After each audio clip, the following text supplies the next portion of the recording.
మహబూబ్ నగర్ జిల్లా Divitipalli double bedroom colony సమీపంలో mining quarry నీటిలో పడి గల్లంతైన ఇద్దరి కోసం రెస్క్యూ ఆపరేషన్ కొనసాగుతోంది.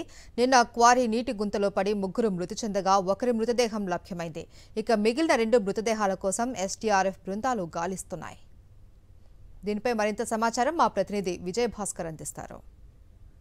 మహబూబ్ నగర్ జిల్లాలో తీవ్ర విషాదం నెలకొంది. ఈత కోసం వెళ్లి ముగ్గురు మృతి చెందడం జరిగింది. అందులో ఒకరి యొక్క మృతదేహం బయటపడింది. మిగతా ఇద్దరి కోసము ఎస్డీఆర్ఎఫ్ సంబంధించినటువంటి సహాయక బృందాలు వాళ్ళంతా కూడా గాలింపు చర్యలు చేపడుతున్నటువంటి యొక్క దృశ్యాలను చూస్తున్నాం. అయితే మహబూబ్ నగర్ పట్టణానికి సమీపంలో ఉండేటువంటి దివిటిపల్లి డూబీకి సంబంధించినటువంటి ఇండ్ల వద్ద ఉండే ఈ యొక్క కొంతమంది స్నానం ఈత కోసమని ఈ యొక్క క్వారీకి రావడం జరిగింది. అయితే ఈ క్వారీ అనేటువంటిది దాదాపు 20 సంవత్సరాల పాటు ఇక్కడ తవ్వకాలు జరిగినాయి. గడిచిన 5 సంవత్సరాలుగా వీటిని నిలిపివేయడం జరిగింది. పెద్ద ఎత్తున స్థానిక ఉండేటువంటి రైతులు కానీ స్థానికులు వ్యతిరేకించడంతో దీన్ని బంద్ చేయడం జరిగింది. ఆ తర్వాత ఇక్కడ ఉండేటువంటి యొక్క నీళ్లకు సంబంధించినటువంటి గతంలో ఇందులో 5 మంది పడి కూడా చనిపోవడం జరిగింది. తాజాగా మరొక ముగ్గురు చనిపోవడం అనేటువంటి మాత్రం తీవ్ర విషాదాన్ని నింపిందని చెప్పాలి. ప్రధానంగా ఇక్కడ పెద్ద ఎత్తున నీళ్ళు ఉండేటువంటి నేపథ్యంలో వేసవి కావడంతో సరదా కోసం ఈత కోసం వచ్చినటువంటి యొక్క వీళ్ళు ఇందులో పడి చనిపోవడం జరిగింది. ప్రధానంగా చనిపోయినటువంటి వారిలో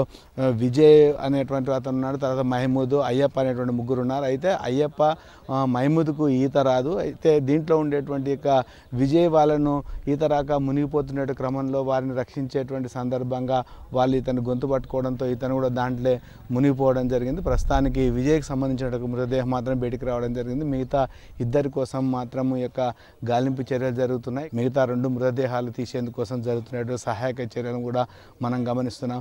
మొత్తంగా ఈ యొక్క వరుసగా జరుగుతున్నటువంటి ఏవైతే ఘటనలు ఉన్నాయో ఈ యొక్క క్వారీలో భవిష్యత్తులో ఇలా జరగకుండా ఉండేందుకోసము ఇటువైపుగా ఎవ్వరు రాకుండా ఉండేందుకోసము చర్యలు చేపట్టాలనేటువంటి ఒక డిమాండ్ ఉంది.